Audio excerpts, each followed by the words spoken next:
Good morning. How is everyone? I don't know if the countdown was fast or this clock was slow, but it's now 10 o'clock. So I am just here to welcome you and to introduce our Sunday school speaker this morning, Chris Moyer. He's been doing an amazing job on discipleship. And I can't wait to hear what he has to say. Let's just pray and usher the presence of the Lord in here this morning. Oh, dear God, we ask you to be here with us, to bless us, and to open our hearts. But more importantly, let us bless you with our worship and our praise and our attention to the things that you would have us hear. In Jesus' name. Awesome. All right, Chris. Thank you. Okay, so I'm going to ask you guys something here real quick. So you can leave all your stuff so you don't lose your seat for service. But can everybody please come closer? There you go. This will help us passing around the microphone and all of those different things. So please, everybody, if you can, please move up. What? You can or cannot? Okay. Well, you can. I mean, you could. It's. Look, I'm married. I understand. All right, I can't make anybody do anything. So, learn that the hard way.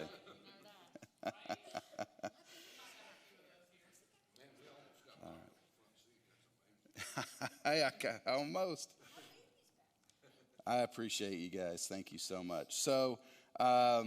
All right, so as you guys know, we've been talking about discipleship. I think just about everybody here has been here previously, except for you. So welcome, by the way.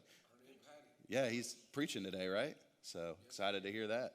So we've been talking about discipleship, and so quick recap. So week 1, we talked about the discipleship model versus the conversion model, right? So in other words, if you get focused on, well, I'm going to go create converts, you could convert or save one person a day, every day, and it'd be 365 people a year, and you could do that for 17 years, and you'll know why I use that number in a minute. 17 years, you would save just over 6,000 people. Now, that would be a tremendous accomplishment. However, if we use the biblically based discipleship model that Jesus gave us, if you were to disciple one individual for 6 months and teach them to do the same thing, and every 6 months you discipled somebody else, and those people in turn did the same thing, in that same 17-year period, you would have the potential to disciple over 12 billion people, and there's only 8 billion on the planet. So in 17 years, you could completely reach the entire globe.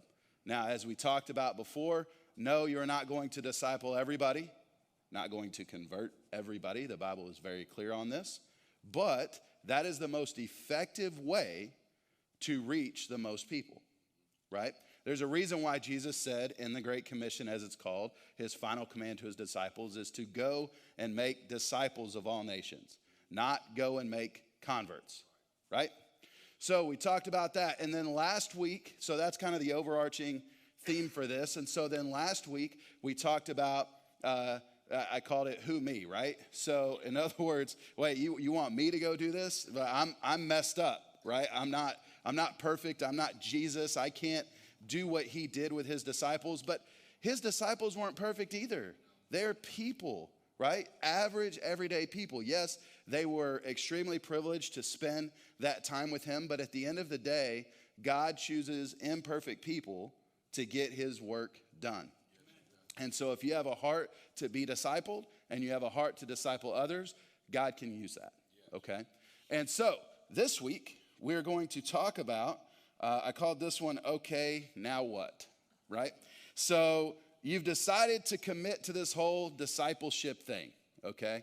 But while it sounds good in theory, you may be wondering, okay, now what? What do I do? So that's a very good question. Most of us should be discipled before we try to disciple others, okay? So submitting yourself to discipleship. And while none of us are excluded from that command to go and make disciples, Jesus also didn't give that command to just a bunch of random believers. He gave it to the 12 that he had discipled. They had submitted themselves to discipleship. They had gone through discipleship. Now they were prepared and ready to then go and make other disciples, right? So that's a key, is you have to go through that process. I'm not saying that you have to wait 3 years. I'm just saying that it's very hard to put into practice something that you haven't seen modeled. So what does that model look like? Well, we're going to look at some of those components of discipleship that Jesus used. Today, the component we're going to talk about is relationship, okay? So ask anyone, and if they're being honest, they will tell you that relationship is spelt Time. Ask your spouse, ask your kids, right? So it's time. That's how a relationship is built. So you have to spend time with people. That's what Jesus did. In today's society, it's very easy to get busy. I know this personally. I have a wife, 5 children, a grandchild, a business. It's very easy to get caught up in all of these things and say, well, I just don't have time. Now, with that being said, as with any relationship, it has to be intentional. You have to schedule time, possibly. But you also must keep your priorities in order. Your relationship with your spouse, if you have one, is the most important relationship outside of God. Okay, so you need to make sure you maintain that. Your children, your family, you need to make sure that you are maintaining and fostering and building those relationships first. Okay? But so do not sacrifice the relationship and responsibility that God has given you with your family. Unless you are under clear direction from God, do not quit your job or become lax in the responsibilities of taking care of or providing for your family. Do not use the calling of discipleship as an excuse to be lazy in your responsibilities, right? So we've all heard of people that they become so committed to what they've been called to do or what they feel they've been called to do that they sacrifice their relationship with their family. They sacrifice their role as the leader in their home.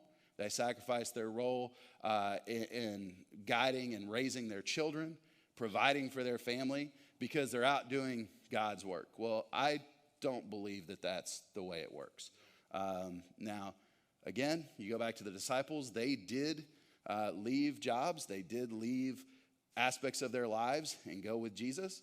I don't know exactly what that looked like, but personally for me, I don't believe that that's the calling for most of us, okay? I believe that God's given us a ministry at home that we focus on in addition to what we've been called to do outside the home.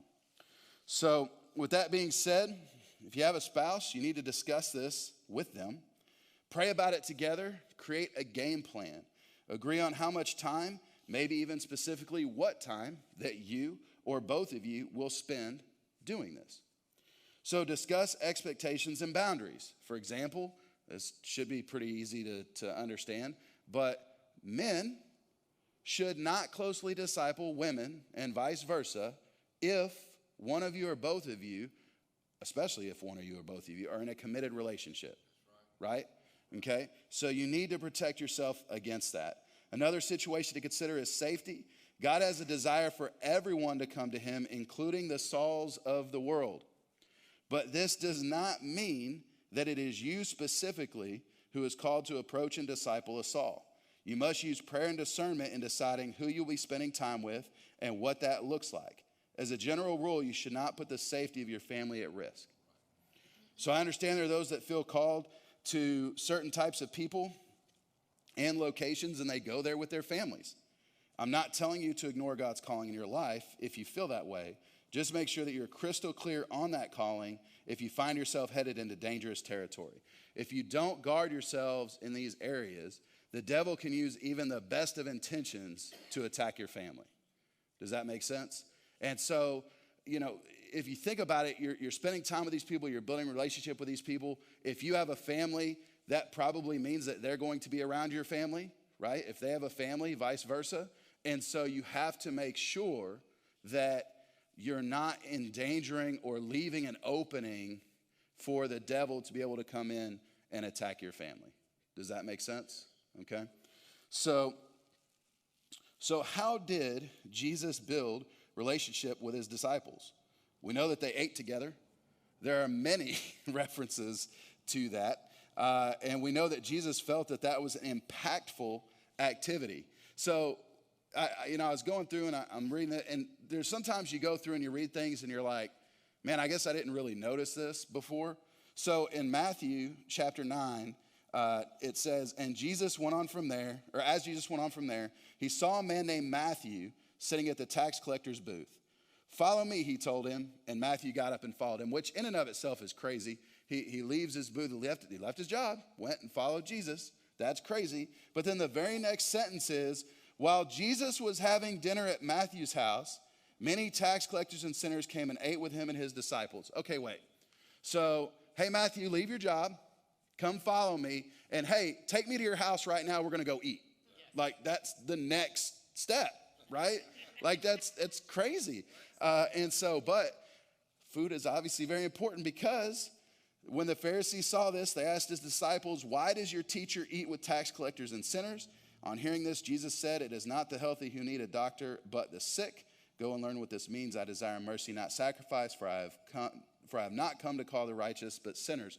So Jesus basically said, well, I need to eat with these people, right? They need me here. And so that's an activity. It's a group activity. It can be done with multiple people. It can be done with individuals, however you want to do it. But when you go through Scripture, there are so many times that it talks about Jesus eating with or feeding other people, not just the disciples. Yes, ma'am. I just want to interject. All right, hold on. Let me give you the... Just one moment. I just wanted to interject one comment here Sure. that just came to me from what you were saying. Jesus went to their house. Yep. Because they were comfortable in their own place. He didn't make them come to him. He went to them. That was it. There you go. Let me say something. Yeah, absolutely. Brother Ira, in his book on covenants, talks about that eating with someone is actually bringing yourself into covenant with them. That this is very important. That's why Paul said in the Corinthian church, to the Corinthian church, if a believer is involved in immorality, he said, don't even eat with them. Don't form covenants with them. You don't want to be part of that. So eating with someone is very, very important, because it is like a covenant type relationship you're into with them. Right. Well, and going with that, I don't know why I didn't put it in here. Now that I think about it, it's pretty obvious. But even when you talk about the communion, right? And you talk about the importance, Jesus compared himself and his crucifixion to food, right? So, he broke the bread, handed it out, and said, hey, this is my body broken for you, right? And the wine, this is my blood poured out for you. So he even used food as a symbol to explain what was going to happen on the cross. And so there's just so many references to that. And like you said, it's like building a covenant. So there's just something special about food. So that means you need to eat, okay? See, I don't have any problem eating, so that's not a problem for me. Okay, so they had meaningful conversation while eating. Obviously, Jesus spent a lot of time talking with his disciples. Most of what is documented in the Bible would be considered teaching. But with the sheer amount of time they spent together, there had to be other meaningful conversations about their lives, about their families. Otherwise, there is no way that they would be as close as they were. We know that Jesus had friends. So this is outside of the disciples, okay? Again, we're just talking about relationships in general here and building relationships. So in John, it tells the story of Lazarus. Now, this is a little lengthy, but I want to read this because there are a couple things that are important in here. So John 11, now a man named Lazarus was sick. He was from Bethany, the village of Mary and her sister Martha. This Mary, whose brother Lazarus now lay sick, was the same one who poured perfume on the Lord and wiped his feet with her hair. So the sisters sent word to Jesus, Lord, the one you love is sick." When he heard this, Jesus said, "This sickness will not end in death. No, it is for God's glory, so God's Son may be glorified through it." Now, Jesus loved Martha and her sister and Lazarus. So when he heard Lazarus was sick, he stayed where he was 2 more days. And then he said to his disciples, "Let us go back to Judea." "But Rabbi," they said, "a short while ago the Jews there tried to stone you, yet you are going back?" Jesus answered, "Are there not 12 hours of daylight? Anyone who walks in the daytime will not stumble, for they see by this world's light. It is when a person walks at night that they stumble, for they have no light." After he said this, he went on to tell them, "Our friend Lazarus has fallen asleep, but I am going there to wake him up." His disciples replied, "Lord, if he sleeps, he'll get better." Jesus had been speaking of his death, but his disciples thought he meant natural sleep. So then he told them plainly, "Jesus is dead." Or not Jesus is dead. I apologize. He's not dead. Okay. Lazarus is dead. And for your sake, I am glad I was not there, so you may believe. But let us go to him.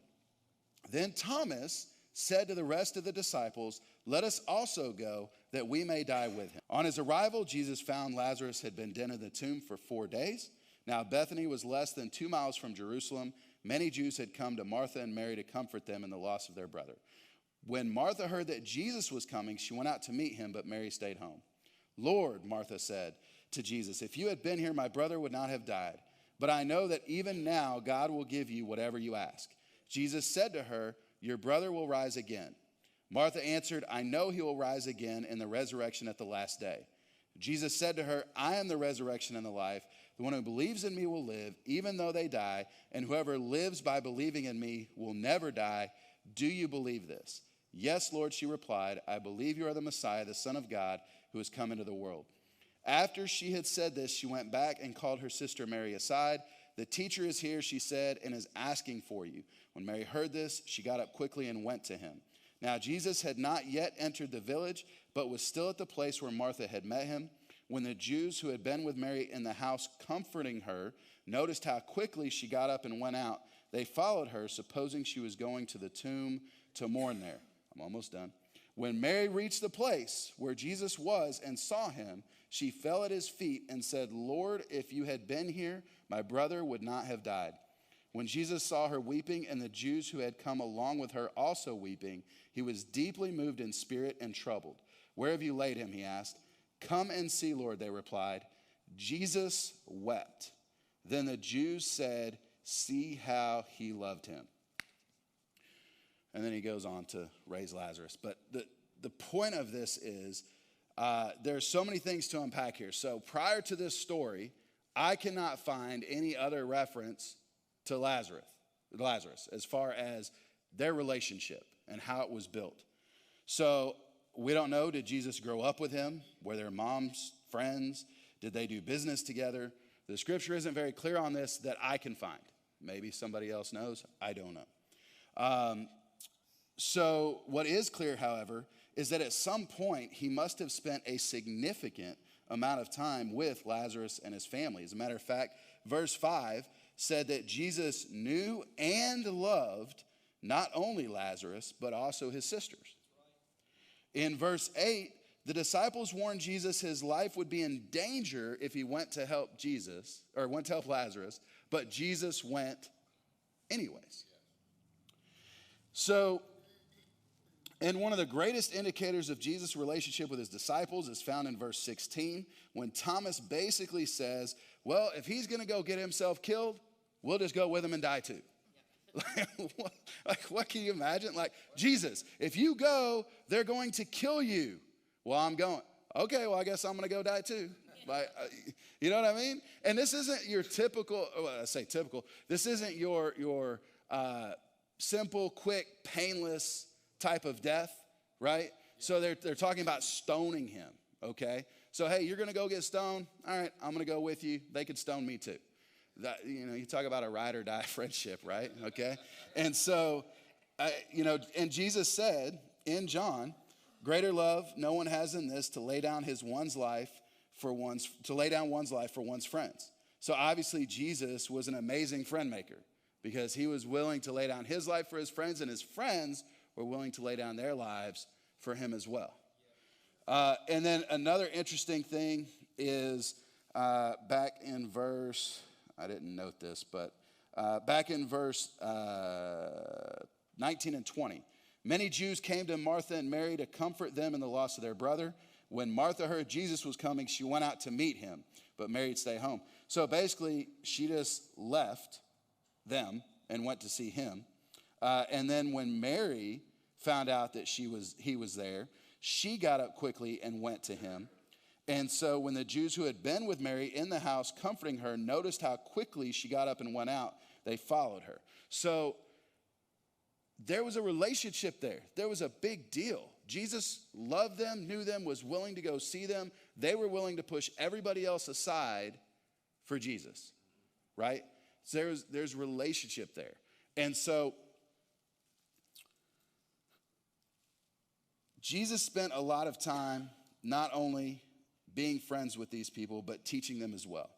He obviously taught them about God, his kingdom, the word, but he also taught them about many other aspects in life: fear, anger, forgiveness, money, faith, servanthood, family, children, spiritual authority, work, obedience, perseverance, suffering, love, mercy, peace, sacrifice. The list goes on and on. These are everyday things of life that will come up in a discipleship relationship. And just as Jesus instructed his disciples in these areas, we must be open to that same instruction and willing to pass it on to others. And so next week, we're actually going to talk about some of those teachings and how we can apply them to modern day discipleship. So what questions, comments do you guys have about what we discussed today? How do you feel about that? Feedback? What are your thoughts? Yes. I have a thought. They're not often, but I have one. Okay. When I was in Bulgaria, Bishop Belinkov, who was the bishop over that group of churches, there are about 400 churches, one of the things he said, as much as he enjoyed coming to the USA and preaching, was that our way of discipleship was so different than theirs. And he was actually talking to me about what you're teaching today. They have grown to 400 churches. Wow. Using the pattern of discipleship.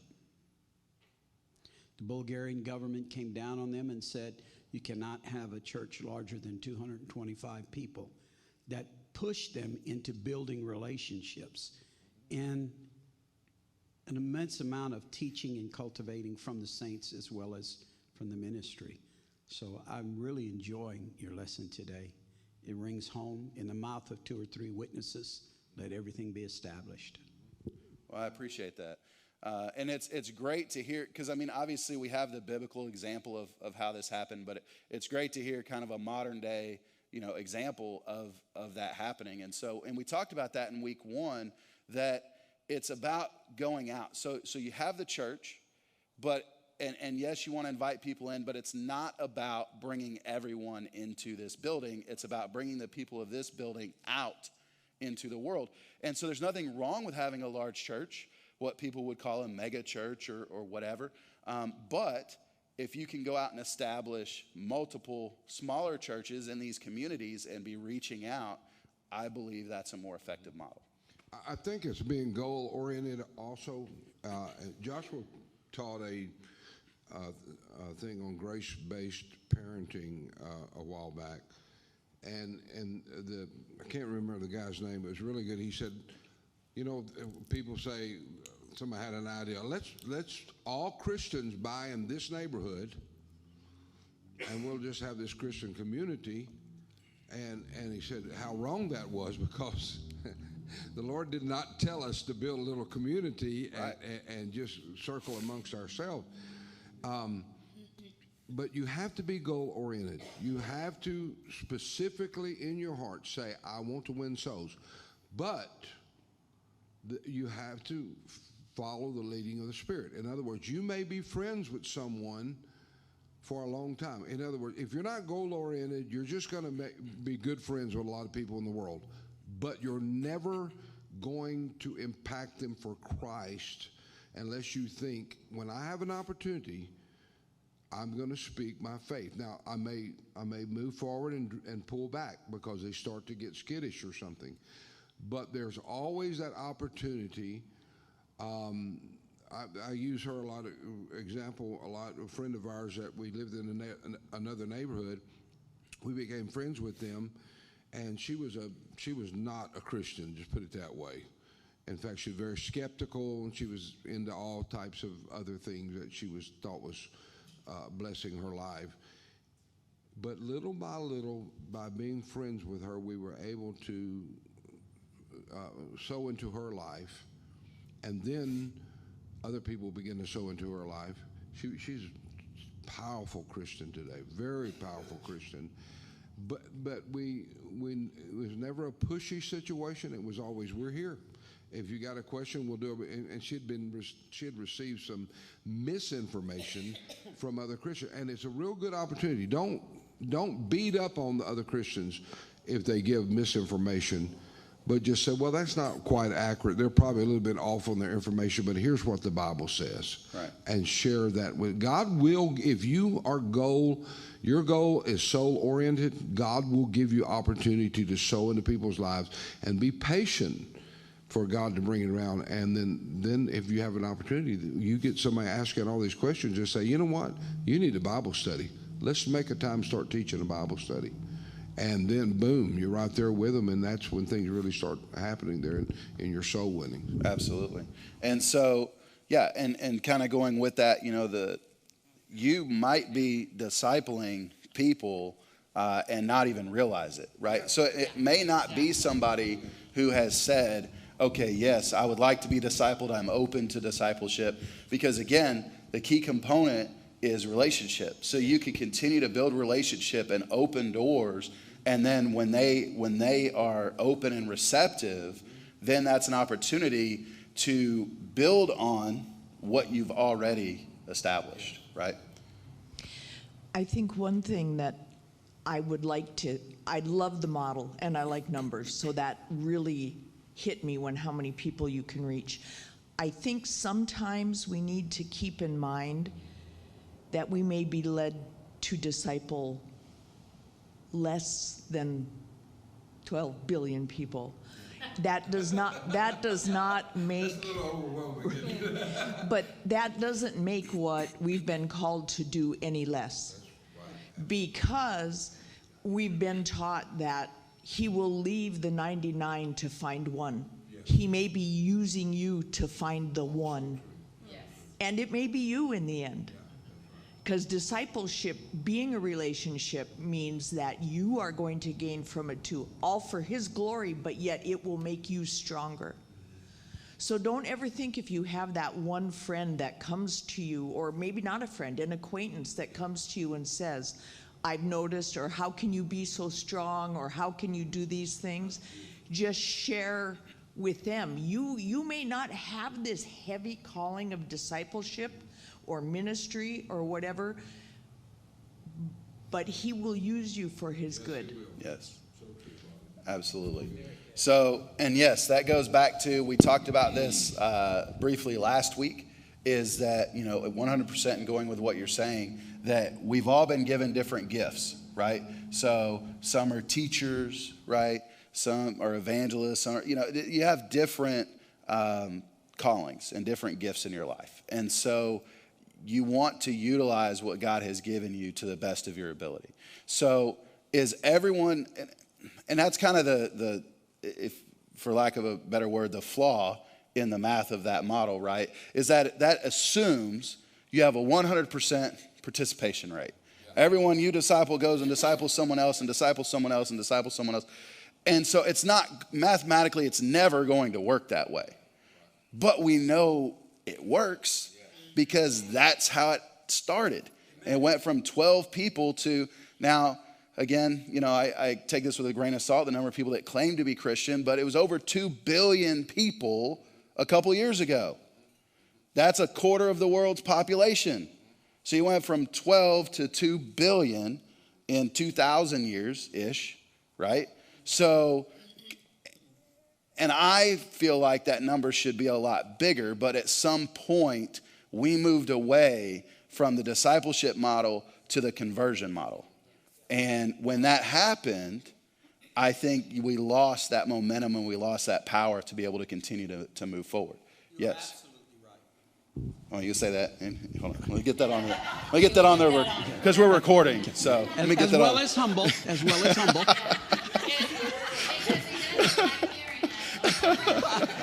I get it. I'll take one for the team. No, you are absolutely right. The pathway to conversion begins with discipleship. Mm-hmm. And by putting conversion before discipleship, it's like putting horses in front of the wagon. Right. Eventually you can get where you're going, but it is a mess along the way and you lose a lot of time. You know, might you hurt yourself. But if you pull the wagon instead of push it, you really gain ground. So absolutely. Yeah. So I'll say it again. You are absolutely right. Don't turn red. Hey, so the good thing is this wasn't my idea. This was Jesus's idea, right? So that the only reason I'm right is because I'm sharing what he said, okay? So that's, and I think and I went over this week 1, is when you look at this chart, even if you have 100% participation, you're going through the numbers, when you're looking at the discipleship model versus the conversion model, it takes some time before it gets going, right? And you look at the two sides and you're like, man, this conversion model, man, look at all these people. And realistically, you're not going to convert one person a day, every year anyways. But assuming everything worked perfectly, it looks like it's doing really well until you get about 7, 8, 9 years down the line, and all of a sudden, the discipleship model explodes, right? And so Jesus was very, obviously it was very intentional with what he said. Not go out and save the world or convert the world, but create disciples in all nations. Because that is obviously the most effective way to do it. So that's the wisdom of God, not me. So, yeah. I think the difference in what you're explaining between converting and discipling is that the 5,000 people that he fed were converts, mm-hmm. but all they were coming back for was more fish and loaves. Right. But the disciples, which were more than the 12, but the 70, right. and even more than that, the 500 on the Mount of Ascension, those were the ones that changed the world. So. Correct. I was going to go with the 500, but then you go to the day of Pentecost and there was 120. Mm-hmm. So you went from Jesus to 12 to 500, and then those that stuck with him was 120. But you said, what, 3 billion? You have to think, how many Christians died in the last 2,000 years? Right, yeah, and that's not counting the ones that have come and gone, right? Absolutely. Somebody back here? Do what? No? Okay. You can't. What did you say? I said never let preachers. Humble yourself in the sight of the Lord, and he shall lift you up. Hey, I'm thankful to have 2 preachers sitting over here that could contribute, so it's not all on me. So yeah. No. I'm studying to be quiet. This. Yes, ma'am. Study after him. I am preaching today, so watch Yes. yourself. The model of discipleship that you said takes so much time and then down the road explodes, in pointing to the fact that that's what Jesus did. This is revelatory, whether you realize it or not, because much of the church has moved away from discipleship. Mm-hmm. Because the way we do things culturally here in the USA, everything has a corporate business base. Mm-hmm. But soul winning, bringing people to Christ, isn't a business. It's a calling. Right. Absolutely. Good. Well, and today, there's a reason they call it. There's a reason they call it a microwave society, right? So we want results now. We want numbers now. We had this revival service and we had 50 people give their life to the Lord. Okay, great. What happened after that? Yeah, exactly. 5 years later, you've only got 15% left. Right.